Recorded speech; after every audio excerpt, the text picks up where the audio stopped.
Here are 5 signs that you're competitive for a top 20 college. This is a thought experiment I like to give to some of my students who are just starting out high school. You got a blank slate and you get to plan the rest of your high school. But if you're in sophomore or in junior year, this is also a good opportunity for you to figure out how you're going to tailor your applications when it's time for you to apply.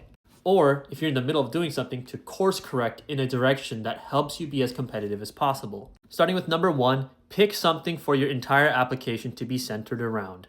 This kind of goes into being a well-rounded student as opposed to a student with a spike. You've probably heard that term before, but it's absolutely true. Remember that colleges want a well-rounded student body made up of a lot of individuals who are experts in their craft. They're not looking for a person who is well-rounded. They're going to build a well-rounded student body. See, there's a difference. So for example, if you're going to be the team captain of your school's varsity soccer team, you also play piano, you do robotics on the side, and you're also in some volunteering clubs, you're starting to get into that well-rounded category where it's hard to really say what you excel at. Not to mention, you only have 24 hours in a day, 7 days a week, and with your limited time, you really have to pick what you want the rest of your application to look like. What will they remember you by?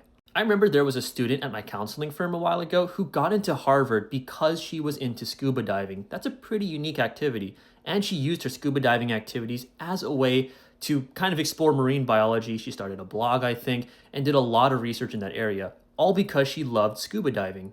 Now, that's not an invitation for everyone here to go get a scuba diving license. I mean, it's a really particular thing you got to do, but it goes to show that if you have something that you love to do, then the rest of your activities will naturally gravitate around that one activity. So for this student, they really made it their dream, their goal to be into biology. And it was very clear that they had a strong passion behind it. The story made sense, and the passion clearly showed in their application. What top 20 colleges aren't looking for is someone who's a little bit good at everything. You've probably heard the phrase, jack of all trades, master of none. Same applies here. They instead want someone who's the scuba diving expert, or the coin collecting expert, or someone who's really into coding this one particular language. If you want to get into the top 20, find something for you to excel at. You might be thinking coin collecting, that's kind of a weird example, but hear me out. If you can show that, for example, your hobby of coin collecting led you to really study the history of coin collecting, you went to museums, you did research papers, you contributed in some way, shape, or form to that space. How many students out there do you think are doing that?